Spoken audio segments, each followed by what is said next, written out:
interaction, or is the doctor providing service, or is a doctor is someone where a lot of patients go to interact at a human level.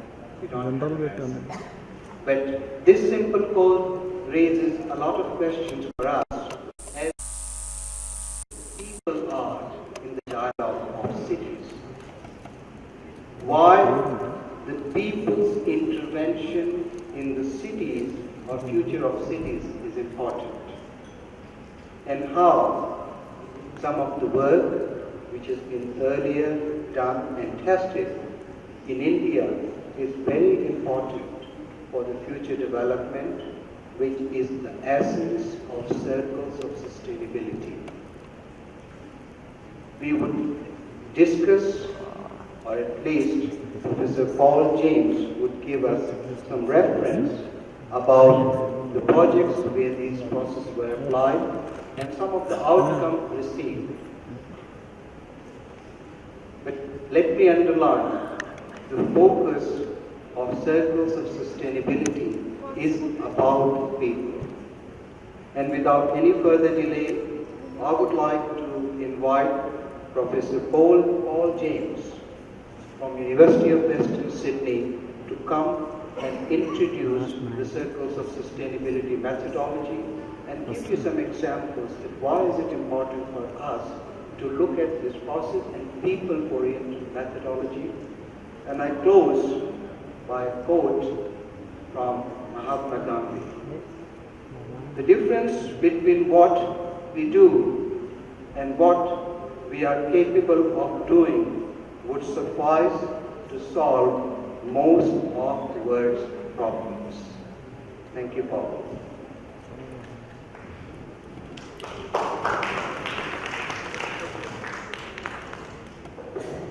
Thank you, Sunil. The key point that Sunil made was that people are the key. And even when we talk about a term like circles of sustainability is framed within circles of social life. And there is a basic difference there. It's not just about infrastructure, it's not just about technology, it's not just about airports or all the kinds of things which we're talking about with almost bated breath and adoration at the moment. It's about the ways in which we connected a fairly complex life together, and therefore circles of sustainability is a tool, nothing more. It's a heuristic, it's a method, it's a way of understanding cities which understands both their complexity and their simpleness. Now let me compare that to the usual idea. What I'm going to do now is speak for a period about the circles of sustainability and introduce it to you and describe, as Sunil said, some of the dimensions of it. And then some of our panelists will take up different dimensions of the approach or different ways in which they understand for their own work questions that go beyond what here is the triple bottom line. This is the triple bottom line which rolls off our tongues as the absolute truth that somehow a claim that all life is good if economics is at the centre of all being. And somehow, in this process, economics has assumed such a centrality that when we come to talk about sustainability, it turns out to be this little tiny area at the intersection of the social, the economic, and the environmental. Sustainability is seen, therefore, as the thing you do as the extra bit at the centre. It's not seen as a general claim about the whole of our planet and our relationship between each other and our relationship to nature. So let's get beyond the triple bottom line and let's put economy in its place. And that's really basically what we're trying to do. We're trying to say that these four domains, economics is very important, ecology is crucial, politics is one of those things which we often don't want to talk about, but unless we do, we will not have good cities. And the culture of how people live in those cities is as important as the economics or the politics of how they live in those cities. So this framework sits as a social framework within the natural world, and for all the emphasis on infrastructure occurs as a subdomain of economics. What this allows us to do is to make some claims about what is good. It says if there are four domains, economics, ecology, politics and culture, then we can say, what is good ecology? Can at the moment, can this idea of the Venn diagram and the triple bottom line, can they say what is the good? No, what they do is they say, as long as you've got lots of things happening economically, it must be okay. As long as you've got modicums of equity and inclusion, it must be okay. What is the good ecologically is that urban settlements should have a deeper and more integrated relationship with nature. Economics should be based upon an economy organised around negotiated social needs rather than just growth. Now this is a very controversial claim that most people don't like, but it's not growth which is the answer to be living in a good city, it's prosperity. Growth may be necessary, it may not be. It's prosperity, and where prosperity is not just counted as dollars. And politically, urban settlements should have an emphasis on engaged and negotiated civic involvement. Culture. Urban settlements should actively develop ongoing processes of dealing with the uncomfortable intersections of identity and difference. Now they're just claims, they just sit there and they are there for debating. They're not absolute claims, but they at least you can put them into a framework to say what they are. So let me describe how the process unfolds. Firstly, we are human, we live on this planet. We are social. This is where we start from. This is where Sunil says we start from. This is where Shakespeare says we start from. This is where Nehru and Gandhi says we start from. We start from the social. Economics comes in as part of the social. And then we start to construct the circle. And then we construct the circle by saying, okay, let's make some claims about what is good and what is bad. We're going to set those frameworks up around subdomains of those particular domains. So if we take economics, for example, it's not all about infrastructure. You'll see infrastructure is there. It's a very important dimension of our human world. But if we emphasise infrastructure without the culture of how people use the infrastructure, the ecology of the effects of infrastructure, or the politics of the management of infrastructure, which includes basic questions of law and justice, representation, negotiation, dialogue, and questions of accountability. If that's not there, then infrastructure is nothing. Infrastructure is just a bridge. And a bridge is supposed to be about making a city better, not just be putting in a piece of infrastructure. An airport is nothing without it being a connection between things for people. Hence, we make a claim about what is the good, and then we judge what is the good. We can actually make these judgments very carefully through expert considerations, and I'll describe that process to you. So if we do an assessment of Hyderabad based upon that, you can see one of the things about Hyderabad is that there's a communication area which is vital and full of life. There are issues around cultural strengths, but its strengths are not ecological, and its strengths are only just starting to become economic, particularly the area of production and resourcing. But you can see it in one small map. You can see it in a map of Johannesburg, a map that was done by local people, regional experts, and people who are able to show how their city looks to them. But also, if we use a very careful method, it adjusts and compares those cities very carefully. Johannesburg is a difficult city, and yet, politically, it is incredible. Johannesburg has come an enormous way.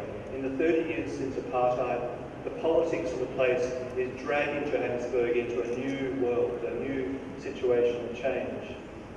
But yet, it still has ecological problems, and it still has some economic problems, and it has major inequalities, as you know. Here is one of the world's most unlivable cities, Port Moresby. Port Moresby, I hate and I love. I go there a lot, and it's a place which is scary. It's got risk problems, women get raped too often, it has real problems about infrastructure, its economy is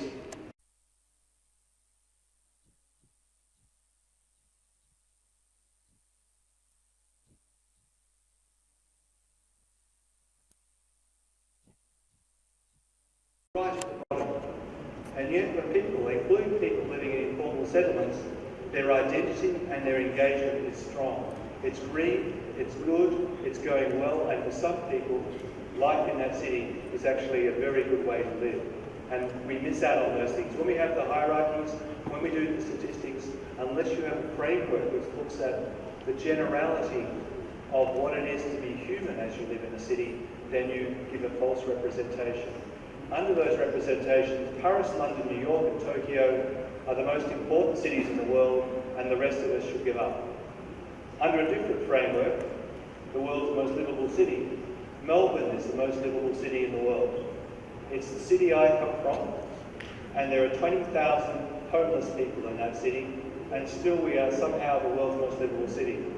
It's a city which is environmental crisis. It's a city which has 28 times its own urban footprint to sustain itself. It's a city which, if we replicated across the world, we would need 4.5 planets to manage living the way people in Melbourne do. And therefore, we can describe the city of Melbourne for the strength of its economics, for the strength of its politics and culture, but for the weakness of its ecology. And the maps then give you a mapping of the way in which those cities look. And we do that on the basis of asking questions. A series of questions around ecology. A series of questions which means that each of those questions go deep into the detail of what it is to live in those cities. Instead of asking, like the world's most livable cities index asks, how good is this for executives? It asks, how good is this city for all people? And economics and culture. And hence, we get many representations, and they are not in a hierarchy, they are not in a league table, they are cities in all their complexity, their weaknesses and their strengths. They are cities which enable people to think about their weaknesses and strengths and compare them across the world. Now, cities are facing a slow crisis. There are difficulties. For all the glory, the possibilities of cities at the moment, we have a number of problems. And here is the city of Porto Alegre, which is part of Brazil, which has the problem of informal settlements. This method was used in Porto Alegre for changing the way in which the city deals with slums. And instead of bulldozing the slums and putting up high-rise apartments, it did an engagement process over 4 years with people to work out what they wanted. And they really wanted to keep their livelihoods and their economy. They were slum dwellers who worked on the fact of being garbage pickers. They were recyclers. They worked ecologically. Their children got sick because they recycled in the lounge rooms. This is a picture of one of the lounge rooms full of rubbish. The children didn't go to school because they were walking the streets all day, collecting garbage. Men and women were walking the streets day and night. So what we did, or rather not we, what the city of Porto Alegre did was it reorganised the entire garbage system and brought the garbage to the people, set up recycling depots next to the slums, revitalised the slums, put in new housing, and when you get to the end, you'll see a new city, and I'll show that, where people are living in apartments and places where they're quite happy.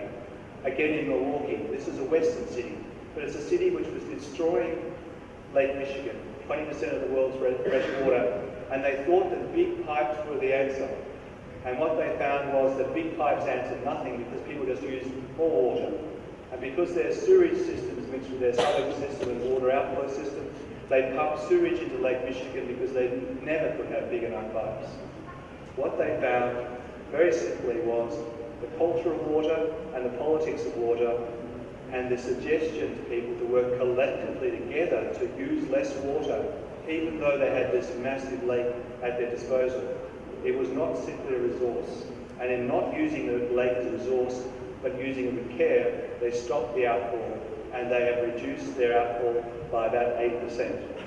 So Circles of Sustainability is a process of looking at what a kind of city is, its strengths and weaknesses. It's a process then of working through a project.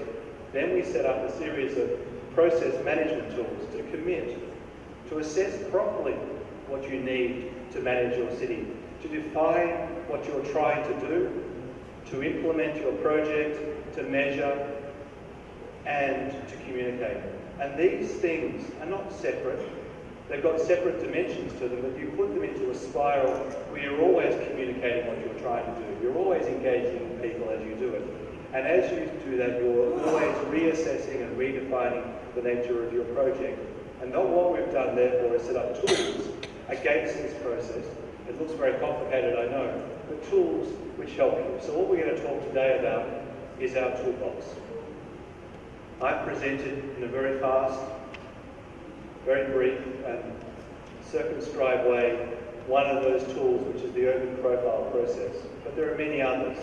We can talk about the peer review process, and one of our team will talk about peer review.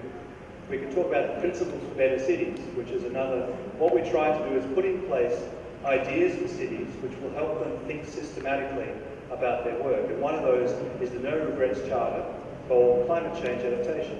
And that's the last event of this Congress, which will be held on Friday morning. It's the final plenary session of the Congress. And there, the city of Johannesburg, the city of Berlin, and other cities around the world are gathering together to say, this is what we'll do about climate change. And it will be complex and simple at the same time. It will be the kind of process which we will make absolute claims upon ourselves within a systematic structure. But we will not be hard on ourselves. We will put forward a plan, and we'll put forward a plan within a totalising idea of what a city is.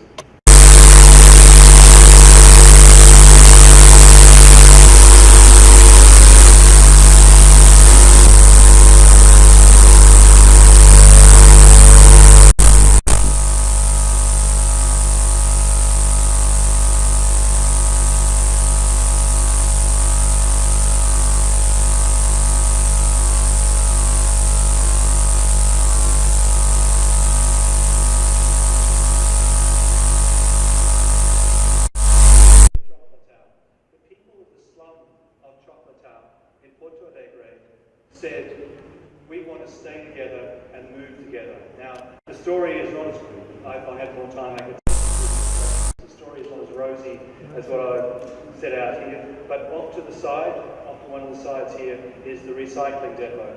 Children are now going to school.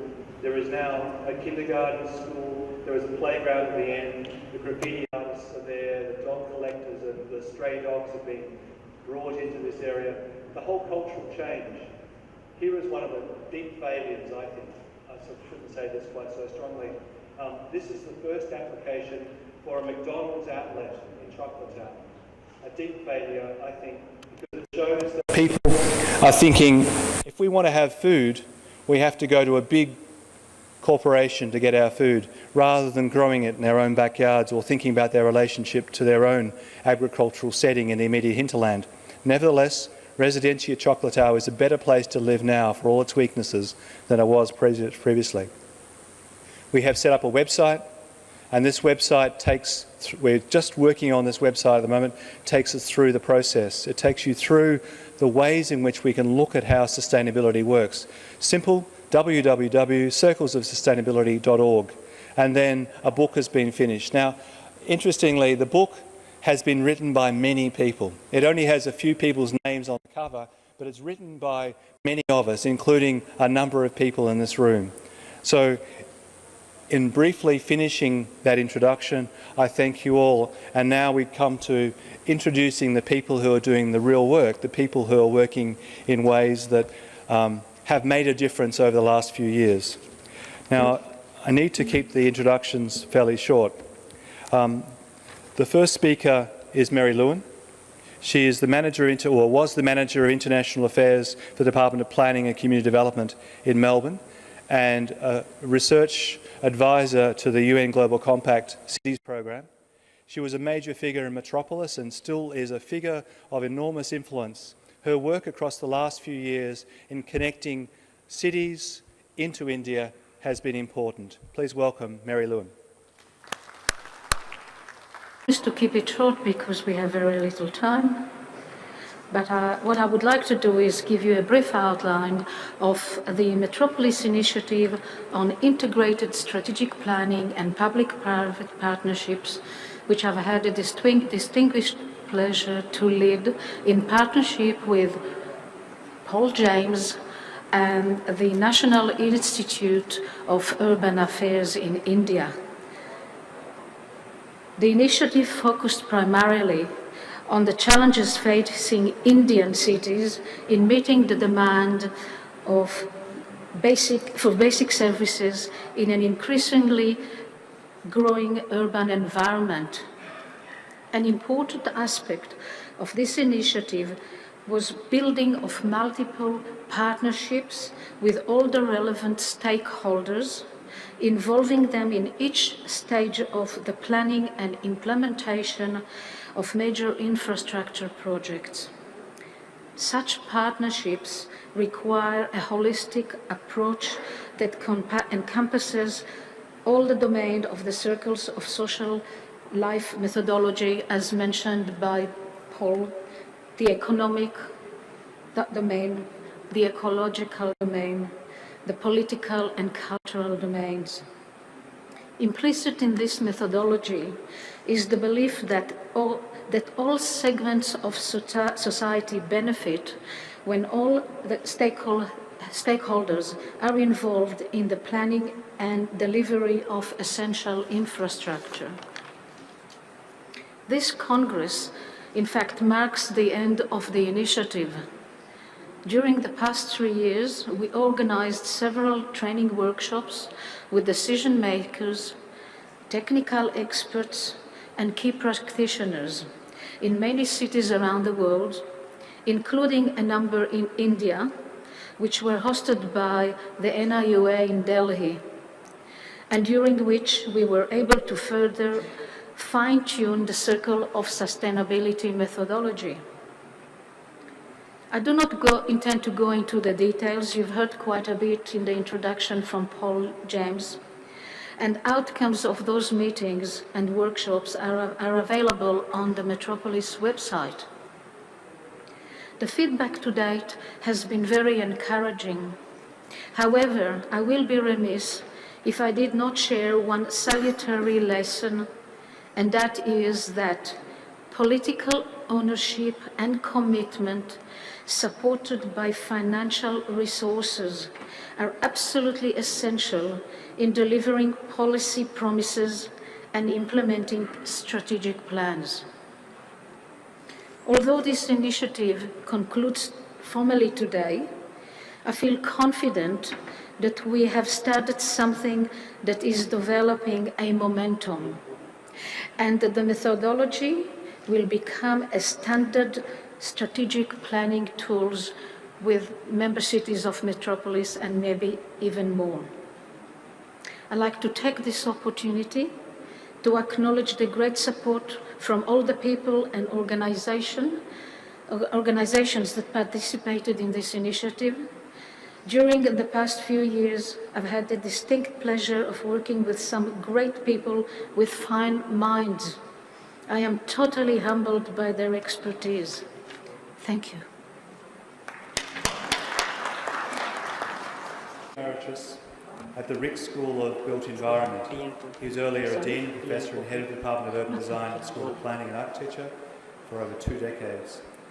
He is also the founder and president of the Institute of Urban Designers India, a professional association of qualified urban designers. He's a member of many academic boards and an important person in thinking about the future of how Indian cities will be developed and change. Please welcome.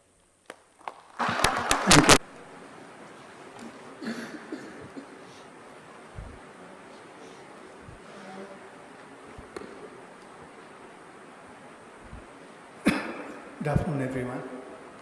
Thank you, Paul, for that introduction. And at the onset, I'd like to congratulate Paul and his team.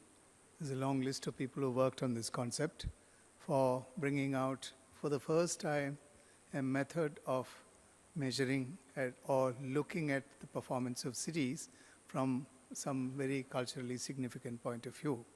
This is the first time because it is the first time there's been such a departure from viewing the city not only as an economic or a financial entity, but as an entity which actually houses people, where the real human values are upgraded. So first, I would like to congratulate them on this. At the same time, what I would like to do now in the few minutes that I have is to take the case of Delhi, and they have also done the study of Delhi through an IUA, and demonstrate that what Delhi needs is not just merely this kind of a study, but it needs to expand its boundaries. First point that I want to make is that the primary circle is the circle of continuity that there is between built environment and nature. Even though built environment is a layer that is placed on top of nature, they are so consequential to each other that they interact with each other in a cyclical manner. That is, if you do something to the built environment, it changes the nature. And if you do something to nature, it changes the built environment. Of course, one cannot say that even though this diagram represents them almost like equal partners, there are thresholds which you cannot cross with nature, where the built environment then pays a very heavy price. So this can also be seen as other kind of binaries between the internal and external environment, internal being the cultural environment, and external being the built and the natural environment. Can also be seen as nature and culture, can be seen as nature and built environment. Any of these can be privileged in the way we view it. Now,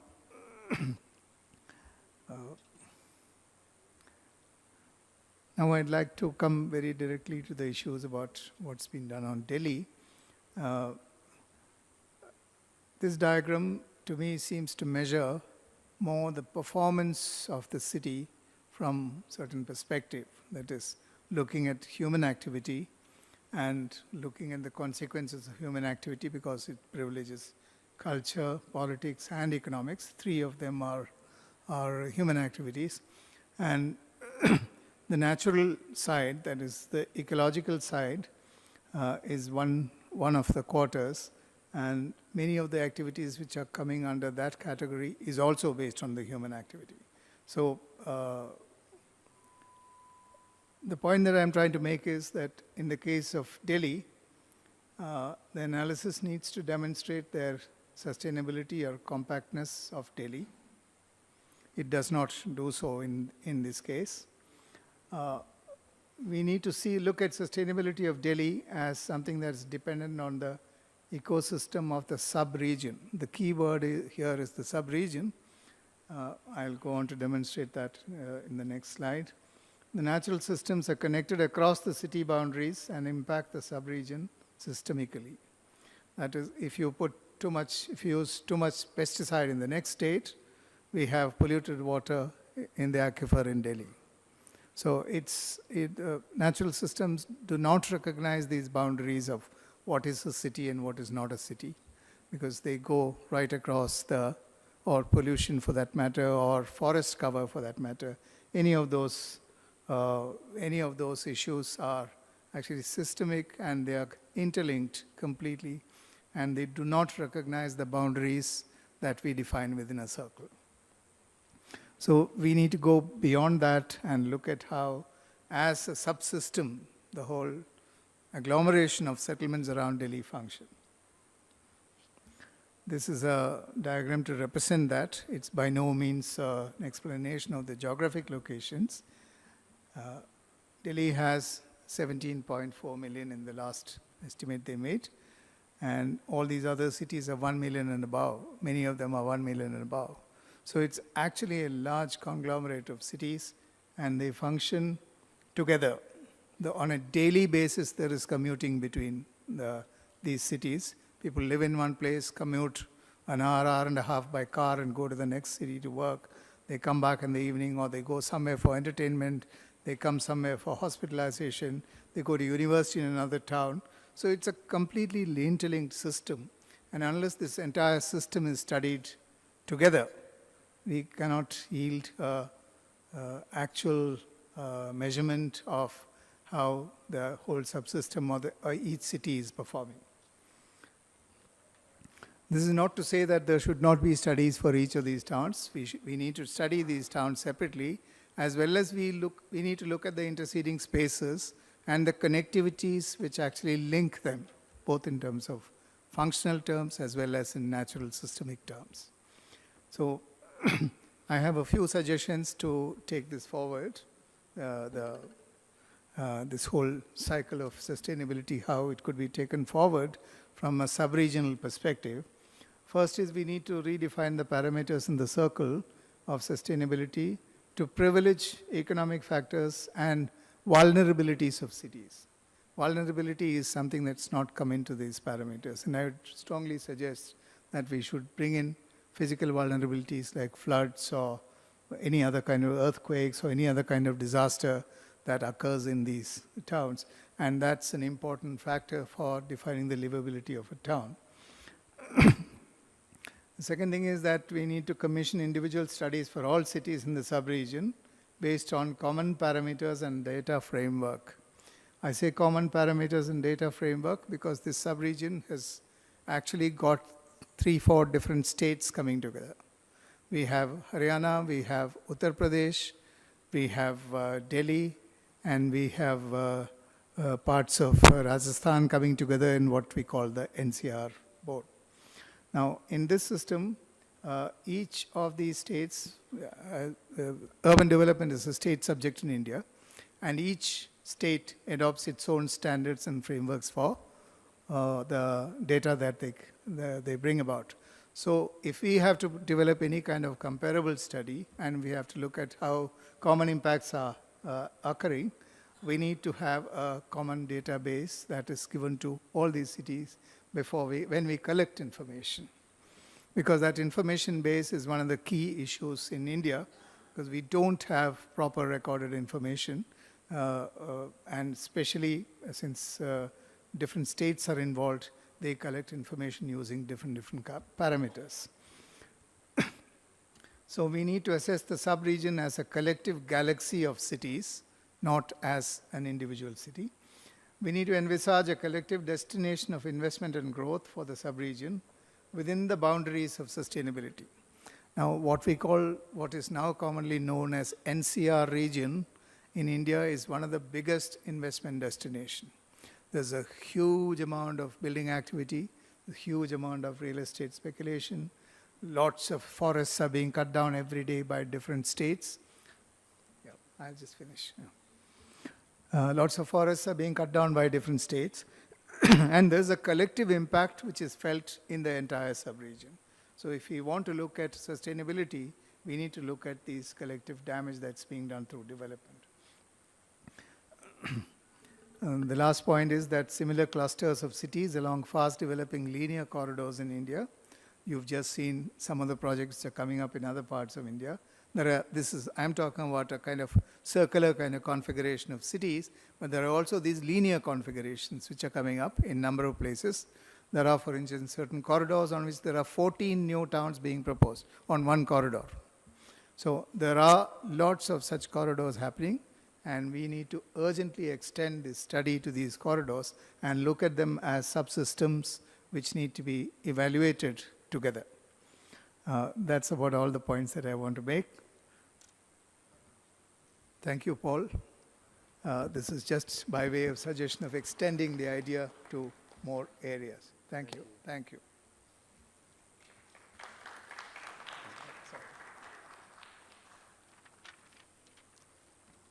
Thank you. They're wonderful suggestions. They will take another 3 or 4 years of work, and I'm very much in favour of doing all that you're suggesting. One of the things we've been doing in a particular locale in Australia, which is the lowest socioeconomic status area, is look at different villages and the main metropolitan centre and comparing parts of them using the same method, and then having a look at how that links to the whole. And what you see is very striking differences between the parts. So separating off and using the method differentially also helps. It takes an enormous amount of time and a lot of people to do such good work, but given the amount of time that goes into the usual processes of planning, it would be a very reasonable thing to put into a process of planning in general. So thank you for those suggestions. The next speaker is Professor Usha Ragapati. She's professor at NIUA. Usha has been involved with NIUA. I'm just looking up for her the amount of years, and it's something like 35 years. She's a person who has been working there since 1981 and held a whole series of positions. Now, NIUA, and you will know, is one of the most important institutions in India for looking at the ways in which government processes its infrastructure and other planning, including, and it's a vibrant and amazing institution, which Ushra has leading one part of it.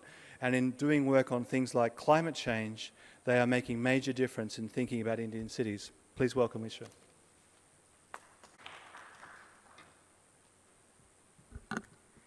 Thank you, Paul.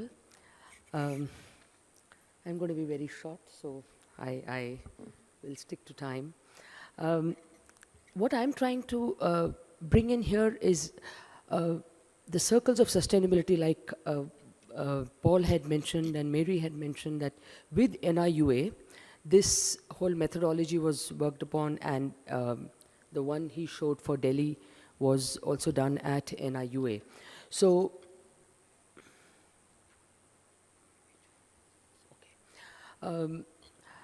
now the presentation, of course, starts off as a whole. So it starts off at the beginning, because I didn't know where in the sequence of speakers I would be coming. So just a little bit about the circles of sustainability. It is an integrated and holistic approach to understand and measure the sustainability of cities.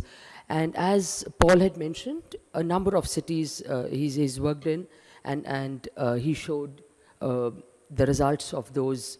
So basically what it does is, on that circle, it puts a scale of sustainability, which is from really very bad to very good. And that's how those colors come. And it shows where the city is with respect to the sustainability of that particular part. So obviously there are these 4 parts, and the city is there. What I'm bringing is the aspect of climate change in this. If we were to look at cities, we are looking at sustainability of cities. Now, can we really look at sustainability of cities from the climate change perspective? And we can assess a city. Now, the ones that were shown, if the city is sustainable, in some context it would be, in another context it may not be. And that's where I think that this whole methodology of circles of sustainability can actually be used in different contexts. So here I'm talking about the climate change one. So the 4 main areas which he's talking about, the ecology, economics, politics, and culture, depending on the context, we can actually decide which aspects we should highlight, which are the aspects we would like to look at. So for instance, in ecology, I felt that when we are looking at climate change, we may lay more emphasis on energy, because energy is a big part of the climate change discussions that we have. So looking at cities, we see, the number of questions that he had laid down. Under each head, we can look at whether the city is really reducing its dependency on fossil fuel. Is it moving towards other renewable sources of energy? Is it really bringing in energy efficiency? How are they using their waste? Are there waste to energy schemes? How are the buildings using energy? Are there green buildings in the city? And then we can go to all the other aspects of ecology, which includes, of course, air quality. What happens to the green cover in a city? Are there more parks and gardens? Are they moving towards greening of the cities? What kind of biodiversity is there in the cities? Have they been really destroying their habitat? How are they using land? What is the urban form? How are they actually doing spatial development? Also aspects of physical human health, the nutrition part. And we talk of pollution, recycling, waste disposal, as I have mentioned earlier. So as we look at a certain specific aspect of sustainability, we can actually highlight the ones that we really want to highlight. In politics, I thought what would be really important for climate change would be the governance aspect. We talk of multi-level governance. There's the national, state, local, but obviously above all this is the global one. Is the city really working towards vertical and horizontal integration of these? What exactly is the role of the mayor, of the elected representatives in the city? How are communities organized? Do they participate? What are the mechanisms to get them to participate? Does the city share information with the people? What are the other mechanisms of sharing information? What kind of policies are there in place for energy, renewables, or for public transport? So picking up from the politics that he talked about, I thought the governance issues and the institutional issues would be very important when we look at the climate change aspect. Again, in economy, specifically we pick up what are the kind of investments in green technologies that the city is making, the public-private partnerships that can be brought in into green infrastructure, what kind of CDM projects the cities have taken up, are they using local resources in manufacturing, local labor, what kind of tax incentives or penalties are there in the city. So that would also, in a way, determine the sustainability issue. Again, I thought in culture, the social aspect would be fairly important. We look at poverty, we look at slums. Now, in climate change, the poor are the most vulnerable. And therefore, we really need to look at the vulnerability of the poor, the health aspects. How do the citizens perceive the city? Their behavior and habits, and I put those are important aspects. Are they creating more waste? Are they reducing the waste they generate?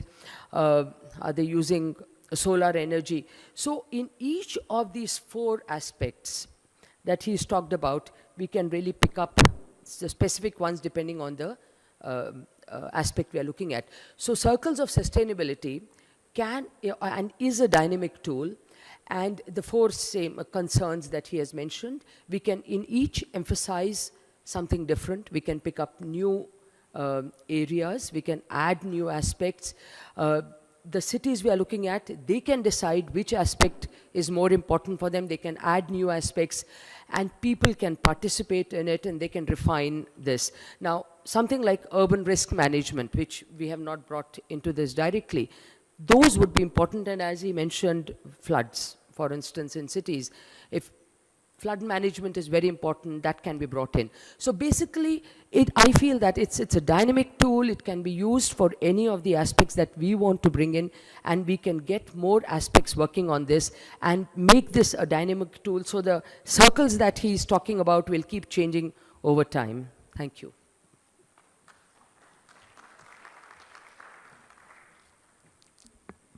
Thank you, Usha.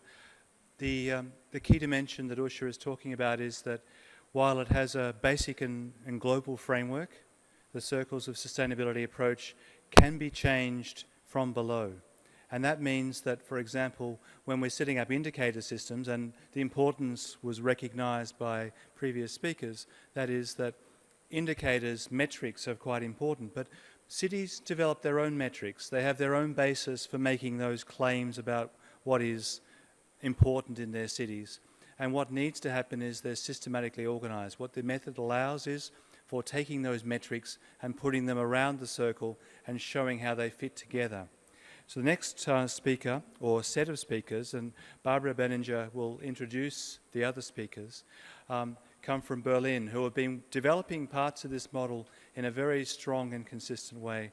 But I'll let Barbara introduce. She, I've introduced in a previous session to you all, is one of the powerhouses of this process. She's been involved in Metropolis for many years, and she was part of a task force for Metropolis, which was leading the question of how do we set up an approach for Metropolis which will work for all cities, not just for Paris, London and New York.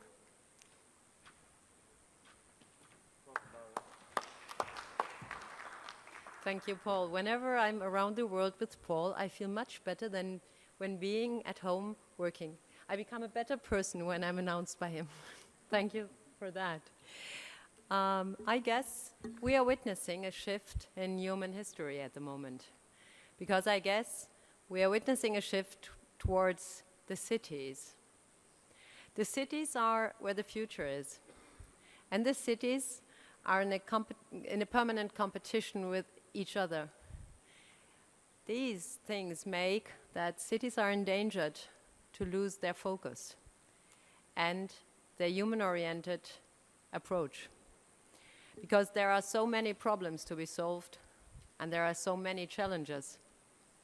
And sometimes the solutions of today turn out to be the problems of tomorrow. And what thrills me about Professor James's method, Circles of Sustainability, is the people-centered approach, or the human-oriented approach of it. Because this is really something rare about methods of urban development measuring. It means that cities are enabled by using this method to not only compete, to compare, but to get a common understanding of themselves. I think this is thrilling. And therefore, I'd like to let you know about 2 actions I carried out with the city of Berlin, with my team, in the frame of Metropolis and for Metropolis, and how these 2 actions could be linked to the method of circles of sustainability. And since I have been talking too much already during the last 2 days in the frame of this conference, I'd like you to let me introduce the people behind those successes. My team, the people who are carrying out the work. This is Michael Abraham, who is in charge of the peer review training method, peer review process, which we carried out in 3 metropolis cities so far, except Berlin, and Paris, in Joburg, and in Seoul. And then 2 youngsters of my team, rookies in the team, but real experts already, although they are very young in age. This is Jonas Schor and Camille Torgenburger, and I'd like them to come up here and be the faces behind the names and the real drivers of success. Please come. So thank you very much, Barbara, for introducing us. And as you said, we will introduce to you 2 tools which we were working with in the last 3 years already now. And I will start with a tool of peer review trainings, which we called them earlier, and now we are calling them peer review processes because it's actually a long ongoing process. I will quickly present what is it and why is it an excellent tool for knowledge exchange in the Metropolis network. The main features of this approach, of this peer review training process approach, is that we look at peers as critical friends who work in similar fields of expertise, and they review one project in a specific city. And those who are exchanging their experiences meet on a basis of equal footing. That means they come from similar work atmospheres, from similar work conditions, and they also are equal in the sense that they both are learning and teaching at the same time. The goals of our peer review processes is to identify solutions and respond to difficulties in carrying out a project or a program. And it works in 2 directions. The peers are learning from the experiences in the cities, and the cities are learning from the peers who are coming to the city to review the project. This is what you see here is the method which we developed during the last 3 years, and we divided it in 4 phases, which I will quickly mention now. The first phase is the preparation. We identify the project and the peers, and what is really important is that we spend a lot of energy in preparing an initial report which contains information on the project, which is subject of the review, and which contains the main questions that will be addressed during the workshop. The second phase then is the workshop. It starts with an informal get-together so that all participants get to know each other and talk freely about their problems with their projects. And then it will have introduction of the project and site visits. After this, first reflections will take place. And then in the third phase of the workshop, this is the core of the activity. The peers present their feedback and their comments on the project, which is subject of the peer review. The fourth phase is very important as well. We evaluate what has happened on the workshops, and we prepare a report to share the experiences and the learnings with the participants and also with other cities. So we had 3 peer review processes already. One took place in Paris, and we were talking about the local Agenda 21 and its interaction with the climate plan. We had very high-ranked peers from Joburg, Berlin, Vienna, Sydney, and Hyderabad. And the results were that everybody thought Paris has already gone a good way, and they did a lot of efforts already. But if there would be more intense collaboration between all stakeholders, the project could benefit from this increased cooperation. Then in Joburg, as you see here, this is a bus, and it's a BRT, a bus rapid transit system called Reavaya. We were looking at it together with peers from Ahmedabad, Berlin, Lagos, and Mexico City. And the results were also here, that the peers were very impressed by the high quality of the system and by the high quality technical standards of the system. And just to name one other result is that the peers were presenting many tools how to increase patronage. The report is still being in use for expanding the system, which is now ongoing. The third experience was in Seoul, and this was a special peer review because it was addressing an activity of Metropolis, the Metropolis International Training Institutes. So international training was subject of this. So we invited peers from UN Habitat, ICLEI, and GIZ, and Carl Vinson Institute for Government in USA. And the results here were that the trainings facilities in Seoul are very high standard again, and one result would be that the institute could divide its work goals in a dual approach, for example, by having global issues trained in Seoul in the headquarters and have more global topics in the regional centers throughout the world. So the overall results of our experiences with peer review processes are that they are beneficial for all. For the host city by enhancing a project, and for the peers by reflecting their own practice. Also, we experienced that peer review processes can foster further exchange and cooperation, and the key advantage of this method is that the peers are coming from different geographical and cultural contexts, and thereby they see different things and things that are usual or common for the hosting cities. So I highlighted just one quoting from the participants that this format is very good for Metropolis. It directly connects with the essence of Metropolis. So that's why Metropolis should definitely continue with carrying out these peer review processes. Okay, now I think I will pass over to my colleagues, which will present the internet platform. Thank you, Michael. So it's two of us. It's my colleague and Camille and I.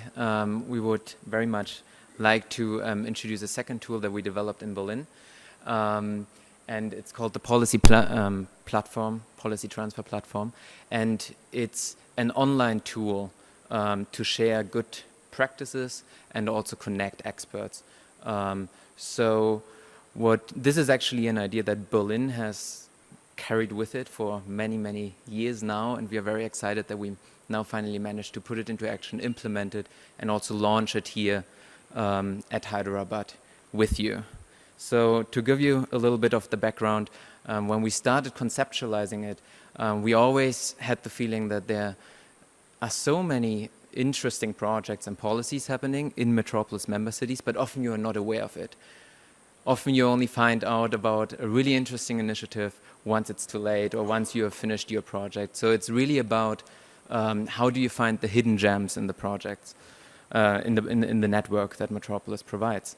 A second issue we struggled with was the complexity that issues like climate change, like demographic change, and poverty reduction really require cross-cutting approaches across various sectors and including various stakeholders. So this is how Berlin decided on the integrated urban governance approach, which exactly tries to tackle this. And thirdly, another challenge that we then had was, after producing a manual for integrated urban governance in the previous years, how can we keep that up to date? It's not good enough to maybe have a brochure that's with some nice case studies that is outdated 3 years down the road, but how can we actually create it into a really useful, really interactive and up-to-date platform for the network? So this is what we'd like to show you now. So just again, the idea was to develop a web-based platform that can actually improve the policy exchange for Metropolis member cities and experts faster and better, but also in between the big conferences we have. So something that will continue, well, that will support continuous learning. So what are the benefits of it? One of it is that it provides visibility to the many good practices for municipalities. So it's a very good thing to participate. It's also one-stop shop for researchers who want to know what is out there in a specific policy issue field or who want to get inspiration. It also allows you to quickly find experts that deal with a certain expertise. If you want, for instance, that's how it links to the peer review processes. In the future, if you want to create something like that, you can quickly look up who is involved in the field and then get in touch with them. But obviously what we want to do is to provide more than just an online platform, but actually make it an active part of the community of Metropolis. So everyone can register and can contribute to it. And I'd like my colleague Camille now to just give you a bit more detailed overview also what it looks like. Thank you, Jonas. So basically, the platform allows interested users to search for case studies and experts using tags by regions, topics, objectives, or free texts. So it allows to make complex research and to look for integrated projects. The platform, what makes the platform particularly interesting and interactive is the fact that it mobilizes social mechanisms to encourage, to give an incentive to experts to return frequently on the platform and thus to keep their information about the case studies or about their profile up to date. So the platform features a wide range of case studies, and each case study on the platform follows the same structure in order to be better comparable. So first, it gives a short overview of the project or of the policy with the main guidelines, and interested readers who want to gain a deeper knowledge of the case study can open individual sections highlighting particular aspects of the project. Each case study also gives access to further information through documents or a short city profile, those also to better contextualize the case study.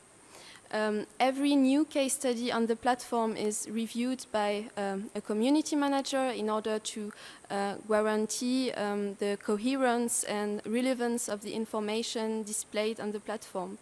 And similar case study are related on the platform and recommended. In very close association to this case study, the platform also features an expert pool basically experts or professionals who have an experience in a project or in a policy and who are interested in sharing their knowledge with other experts. On the platform, experts can create their own profile, gives information, and they can share their expertise and connect with other professionals. Once registered, experts can also submit their own case studies on the platform, examples of good municipal practices in the city, and they can also be contacted by interested readers of their case study to give further information and to go deeper in the knowledge exchange process. Great, and now just briefly the next steps, what we're planning over the next years to come. So what we wanted to become is an active tool. I already mentioned that. So one of the goals is to mainstream it or connect it also with all the other and various activities in the Metropolis network. That includes collaboration with the training institutes. It includes a close collaboration with the Metropolis Award or the Guangzhou Award, but also, for instance, with Metropolis Youth and other initiatives. So this is in general also, if you have an idea, you want to cooperate, please come to us. Then obviously we will also focus on promoting it now. So it's been launched now here in Hyderabad, so you can already access the platform on metropolis.org. On the right-hand column, you'll find a little search field. If you check it out, you will actually then find the results and you will be redirected to the platform itself. And we'll also work to continuously improve it. So your feedback will be very helpful for us to adjust it even better to your demands. And obviously, just to link it back to the session, it would be great to also include circles of sustainability from various or from all Metropolis member cities in the platform as well. So these are all just a few ideas. I hope you got a glimpse. And also, if you want to know more, please come after the session to Camille or me, or see us in the exhibition area. We'll be with the Metropolis stand and we'll run a live demonstration of the website. So you can come there and find out much more. Thank you very much.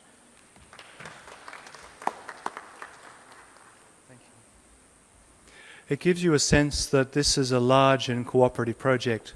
That was work that's being done in Berlin. We were talking before about work which was being in Delhi, work in Melbourne, work in Sao Paulo, work in Curitiba and Porto Alegre. What this is a process of collaboration across the world to try and build an alternative program for thinking about what makes cities better places to live. Well, our last speaker comes from UN Habitat, one of the key institutions and organizations which is thinking about cities in the world. Maita Ernesto is the Senior Program Manager Coordinator, and her expertise is particularly in resilience profiling. She's a person who we want to connect much more to, and a person who, in working with UN Habitat, I think is a collaborating partner that we'd like to see as part of this process. So we look forward to her presentation. Thank you, Maita. So, thank you for this great presentation. You make me feel better than home, and thank you to the organization for giving me the opportunity to explain what we are trying to do from UN Habitat in this program called City Resilience Profiling Program. This is our framework. We are committed by our executive director inside the United Nations Plan of Action on Disaster Risk Reduction for Resilience. As you can see here, the ongoing City Resilience Profiling Program will also contribute to the plan of action. So this is our commitment, and this is where we start to work. With the definition of urban resilience as the ability of any urban system to absorb and recover quickly from the impact of any plausible hazard. Obviously, it has to be plausible, as all the cities are restricted in money, in capacity, in everything. So we need to face what probably happens. Our overall goal will be that cities will be a safer place to live and work as managers are able to implement a strategic development planning and programs that target specific indicators to multi-hazard catastrophic events. So, what do we do? CRPP basically supports cities protecting people, assets, process, because without process, the cities cannot live. We need to keep the continuity of function of infrastructures, but even the functions that are not perceived as that. I mean, this is a case from New York where when it rains, it pollutes. We need to stop pollution, and that can be perceived as an improvement, but that's an action of resilience as well. So this is our understanding. In fact, we believe that cities evolve. How do they evolve? They evolve through planning, development or redevelopment, and management. But these are quite expensive processes that requires a concrete strategy built on verifiable, auditable data, and they are long-term processes, except in post-disasters settings that can be seen as an opportunity, but first there is a disaster, so it might be some human losses and maybe some assets losses and a lack of continuity of function. So it's a good opportunity, but after a very bad news. So on the other hand, we are seeing that there are great options to take benefit of these opportunities. One is this, it's very well known, it's Rebuild by Design. This is a competition launched by the New York City after the Hurricane Sandy disaster. But there are other proposals, as the city of Detroit, who is facing a terrible financial crisis, and they are proposing to reinvent themselves. So there is a whole new master plan for action for the next 2 years, talking about economic growth, other from developing from the car industry. They are talking about land and building assets, about city systems, about land use, and about neighborhoods, and about civil engagement. So there are plenty of things going out there. So what do? We have started a tool who is oriented to any human settlement in the world, but we are starting only with 10 cities. With these 10 cities, we make a questionnaire that give us an state of the city in terms of exposure, in terms of vulnerability, in terms of any hazards they can face, in terms of capacity. So we get as much information as we can.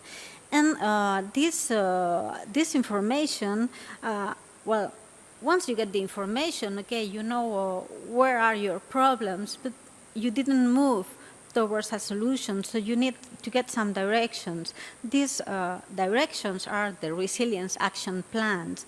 The resilience action plans try to define actions for cities to move in the right direction. So we are talking about things like taking care of the return of investment, because plans need always a budget, so money is there.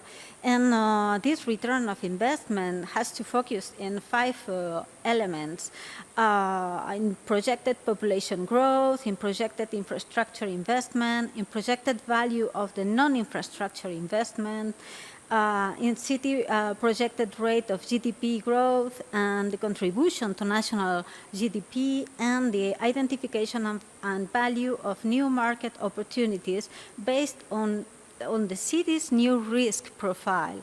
So if you're working in the right direction, your exposition to risk will go down, so you're better prepared to face new events. So that's kind of a, well, not kind of, it's a win-win. You're working in the right direction, and especially that can benefit your normal day-by-day life.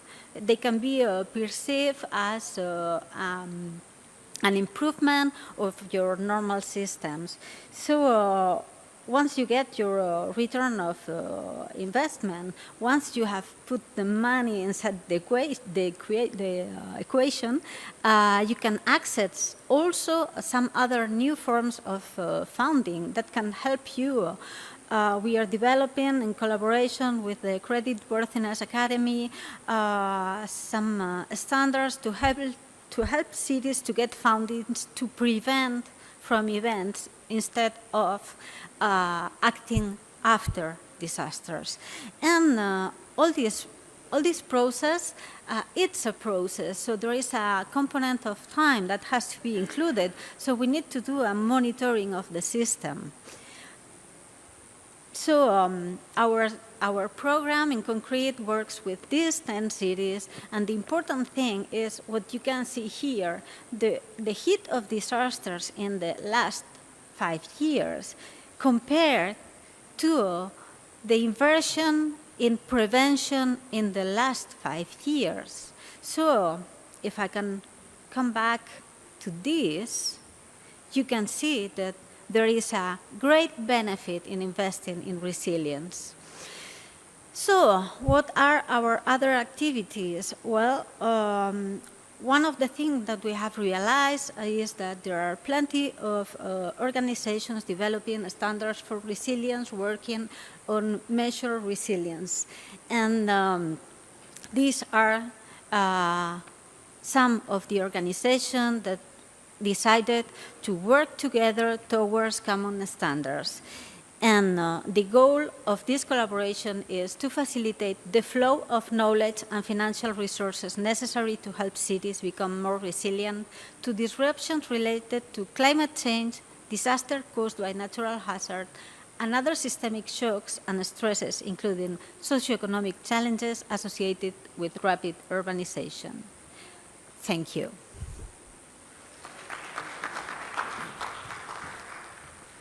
Thank you, Maite. We are running out of time, but it's unfair for me to summarize and give experts' opinion about experts. So I would do one quick round of questions. My request to you is, please, I'll give time for 2 questions, and please make very specific about who do you want the response from. So I'll open the floor for only 2 questions, because that's the only time we have left.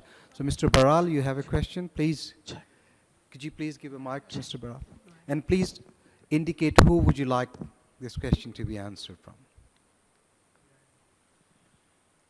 My questions is to Paul, and of course with Mr. Ravindran.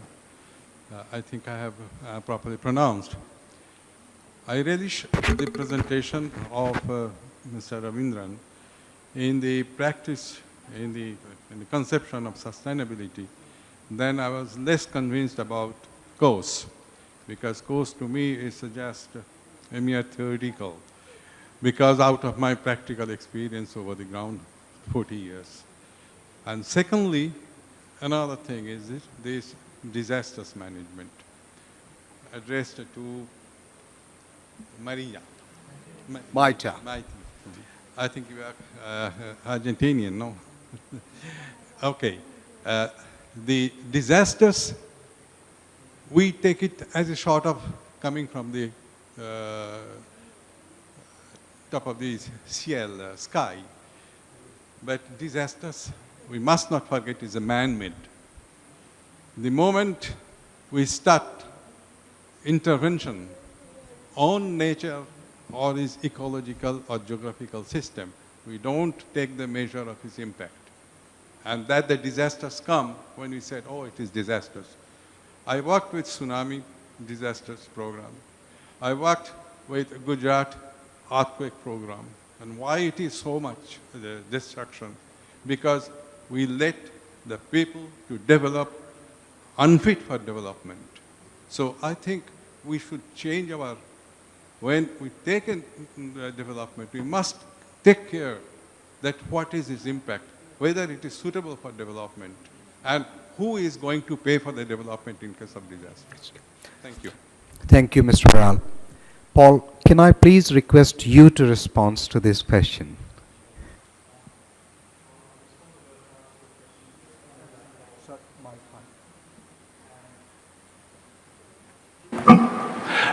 Those are crucial dimensions of interaction. What the circles process does, and it's a process pathway, is ask a city to define its own goals and to define them very explicitly. And one of the things about defining your own goals is that then you know whether you're in the terms of your own goals.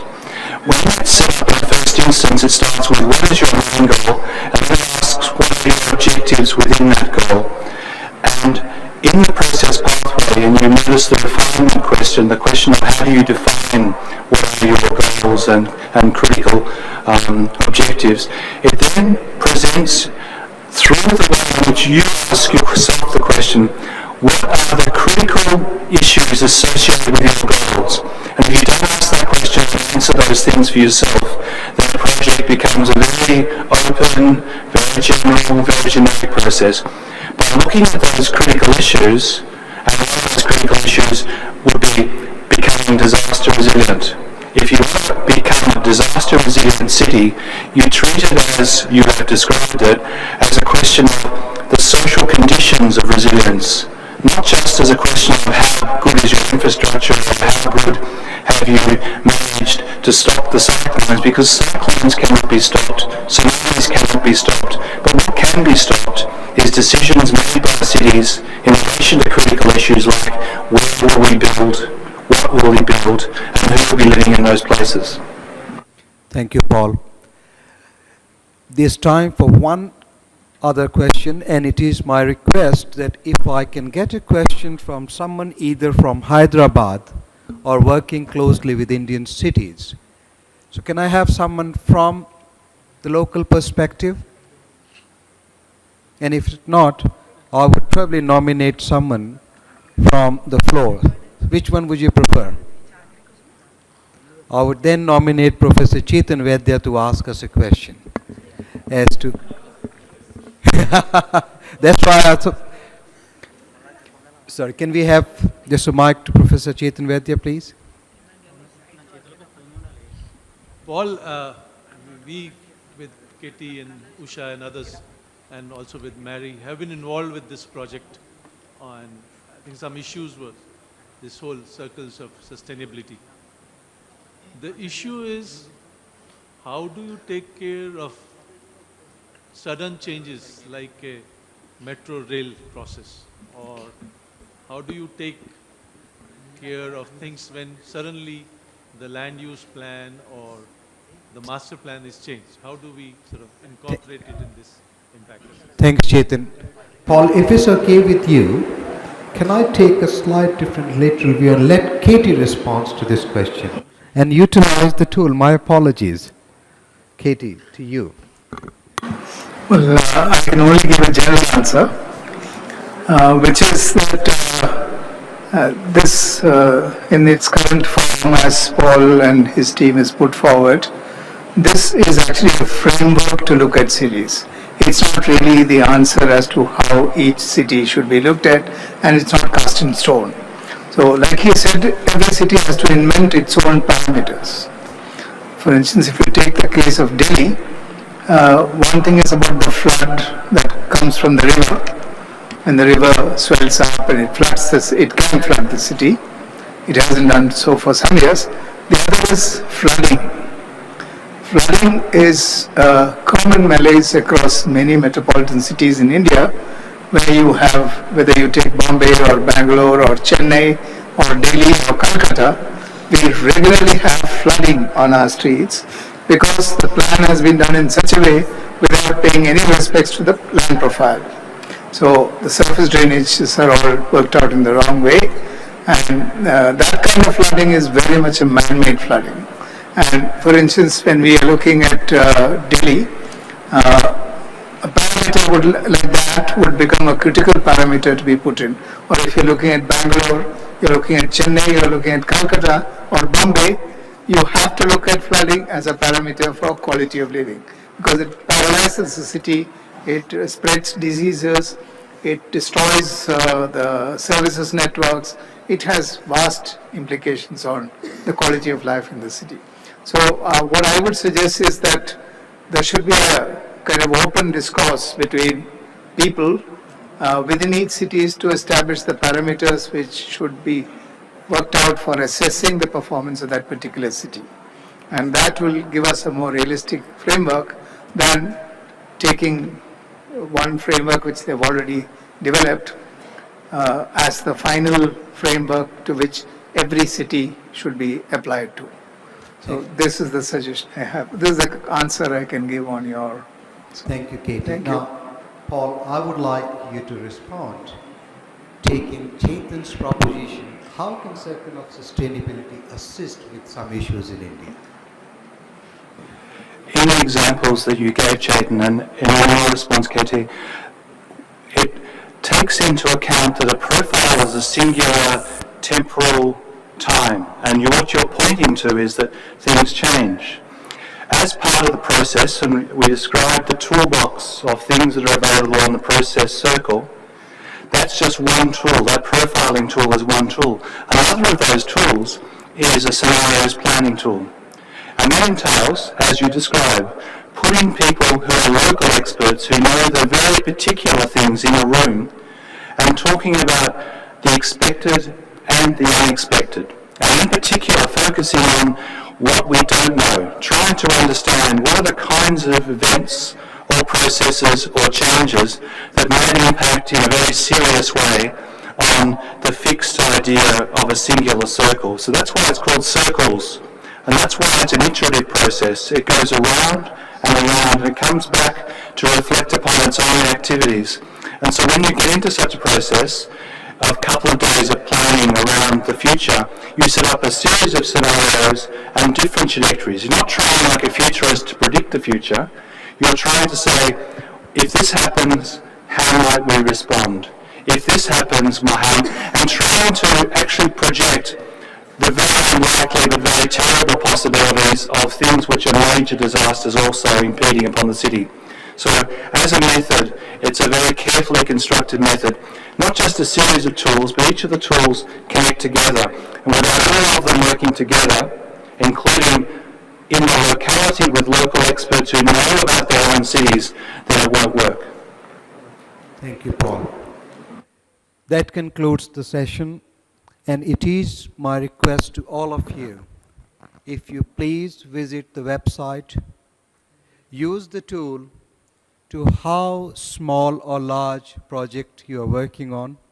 And this could be as simple as activities in your neighborhood or as complex project as developing a whole infrastructure project. What this process would do, this process would give you some of the reality check, but it would provide you a tool where you can make some informed decision about number of projects. So could you please join me on thanking such an interesting and knowledgeable panel, and I hope you all interact with the members of the panel here. Thank you. There are some gifts and moments. I think We have one. Okay. I just got it from the previous session, so you can start with it. Osha, thank you.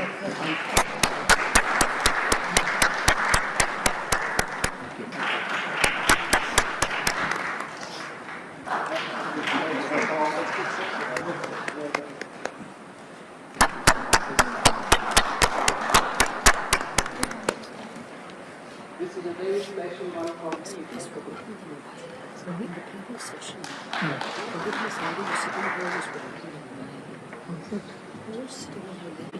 It's not Mata. It's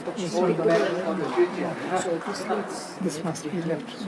I'll do it and ask them to organize it. Not for you guys. We'll give you another one for Mark. Looks like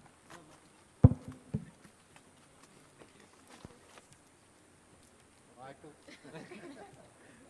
Another one for me.